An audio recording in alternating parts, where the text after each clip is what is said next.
Does gardening really need to be this expensive? $30 to $50 for raised beds, not including soil, grow lights, heating pads, greenhouses, and even really amazing aquaponics setups. For one of the most fundamental parts of being human, cultivating the ground, gardening has gotten way out of hand. However, last year I tried to circumvent this and avoid all of these things by just growing seeds on my windowsill and direct sowing in the garden, and I only had 50% success. So this year I'm asking myself, is there something that I can do different to try to balance out a really great starting gardening setup and cost? Hello, my name is Nicholas with Mirror Living, and today we're gonna explore this entrepreneurial opportunity that I hope can help new gardeners as they start their growing season. Now, last year as I concluded my growing year, there were three big takeaways that kept in my mind. The first one was the cost of seeds. And if you're one that likes to have a bunch of different varieties, you can quickly realize how ridiculous the cost of seeds can get, especially for someone who likes multiple types of tomatoes and peppers and whatnot.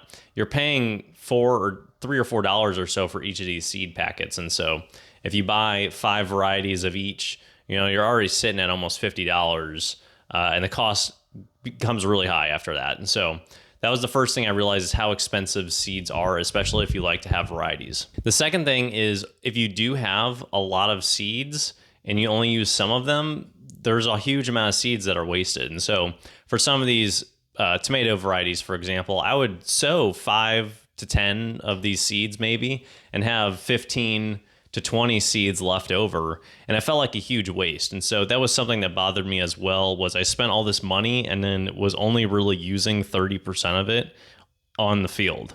The amount of interest that people have in gardening. And so this was a combination of having people come and visit the garden and also just telling people about what I was doing this year, sowing in the field and whatnot. There was a lot of interest, and it really excited me, but also showed me that there's an opportunity there to get more people involved in this awesome practice. So with all of those things in mind, as the growing season concluded, I started thinking in the off season, how could I do this different? How could I balance the desire for a stronger garden with these 3 pain points that I saw in the last growing season? And so that's what I'm sharing with you today. This is my idea of a seed co-op / plant basement startup. My idea is this: I'm going to take the extra seeds that I have and still sow and produce them, and either try to trade and encourage friends that I know to get into gardening, or sell those extra seeds on Facebook and other areas to recoup some of the money that I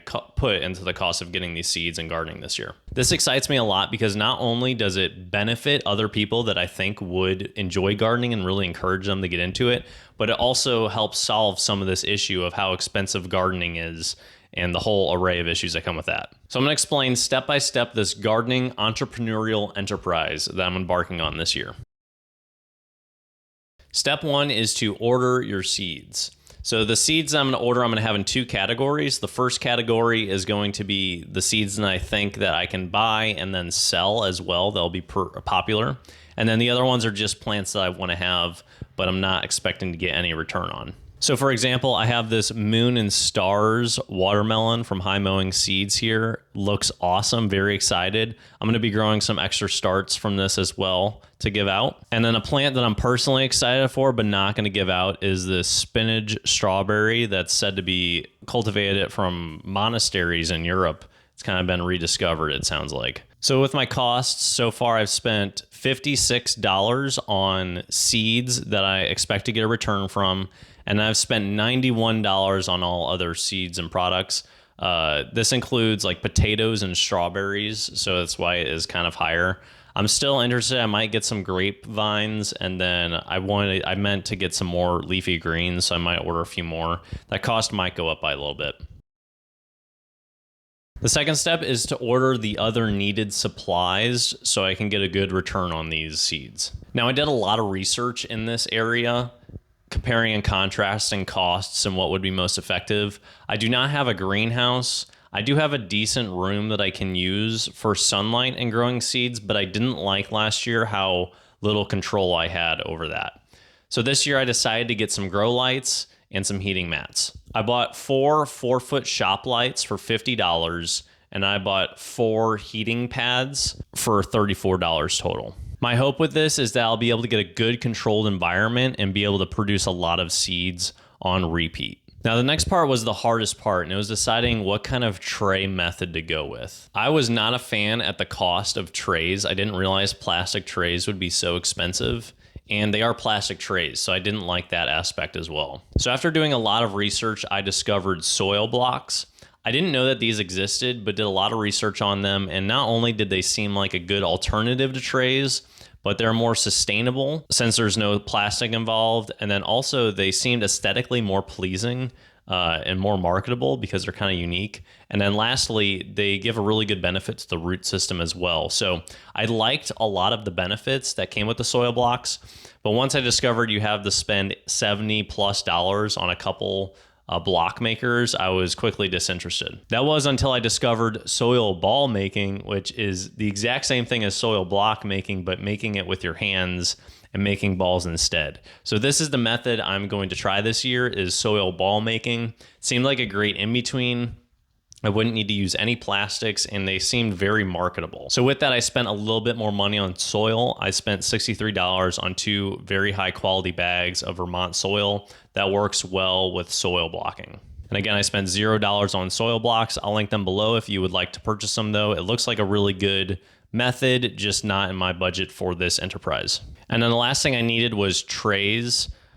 I ended up buying some metal trays. I wanted to get something sustainable to continue with the sustainability trend of doing the soil balls. And also I wanted the trays to last. Hey, it's Nick from the future. So I did end up ordering the metal trays. They seem great, very solid, strong. I got 10 of them for just a little over $20. And then I'm going to buy small 8x8 inch baking aluminum dishes that come with the plastic trays on top to hold the soil.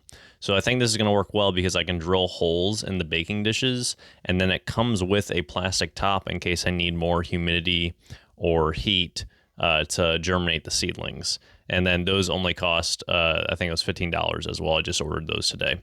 So that's going to be my combination of 2 metal trays, no plastic involved touching the soil. I think it's going to be a great alternative to plastic trays. But overall, the trays were $23. I thought they were a great deal. I got 10 metal trays that'll work well for my seedlings. So next thing I need to mention is the seedling method, because you obviously realize I am not buying any cells for seeding little seeds. So the method I'm using is linked below in a video that Hugh Richards posted, but it's basically a bulk seeding method where you get a container and draw lines in the soil and just sprinkle a ton of seeds on those lines until they grow enough roots to where you can transplant them. I was a very big fan of this method because not only does it save a lot of money in terms of soil, but it saves a lot of space. And so I'm hoping that I'll be able to cultivate a lot of seeds in one area after they germinate and then transplant those to different areas to just increase that productivity, use the space really well, and then also save money on trays. So all in all, I spent $317 on this setup. And in summary, my plan is to bulk sow seeds. I'll transplant those seeds into making soil balls, and then hopefully we'll get some good sales and I'll be able to continue to repeat that process going into the summer. Step 3 is to start the marketing. And so I have 2 big avenues for this. One is word of mouth, and then the second one is going to be on Facebook Marketplace. Now I'm planning to be on Facebook Marketplace for most of my sales.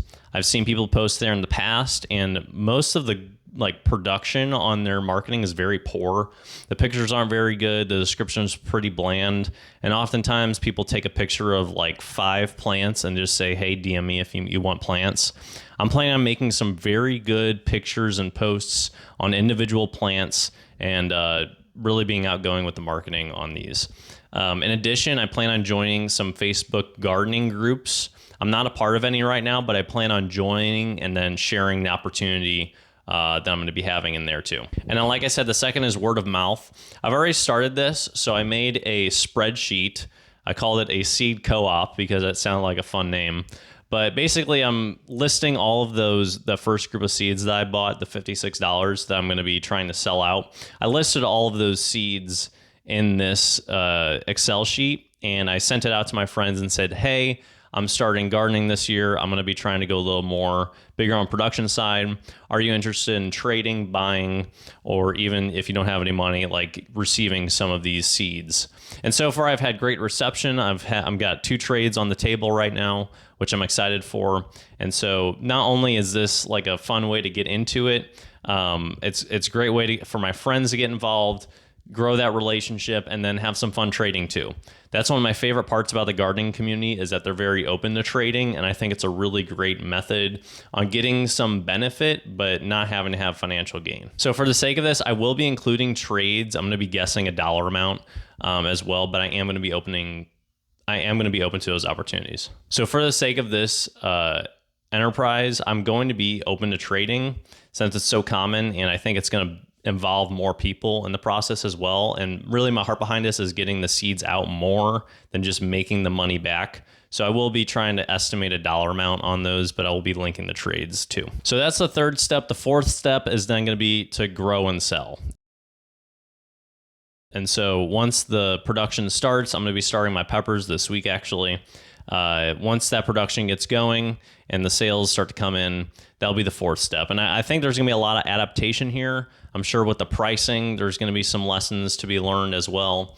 And I'm sure with the Facebook group and whatnot, opportunities will come and go. And so I'm interested in how it's going to work. If people are going to have to come to my house every time, or if I'll be meeting people out and about, I will be documenting all this, but that will be the 4th step, is getting out that production. And so with that said, I have 4 tiers of success. The first tier will be the make back the $56 on seeds. This is the bare minimum that I want to make. I expect to make this fairly easily, but this is the bare minimum. The second tier is $147. This is all the money I've spent on my plants. It'd be really awesome to be able to recoup all that and get that money back. And so that is tier 2. Tier 3 would be $210. This is what would pay for all of the seeds and plants plus the soil. Thought that was another good benchmark. And then lastly, it was paying for everything. That's $317. And so that's going to be my total investment for the year. If I can hit $317, I broke even, did not make or lose any money this year gardening. I'm expecting to make between tier 2 and tier 3 financially. I think that's where it will end up. I'm optimistic though for reaching tier 4, especially considering trades.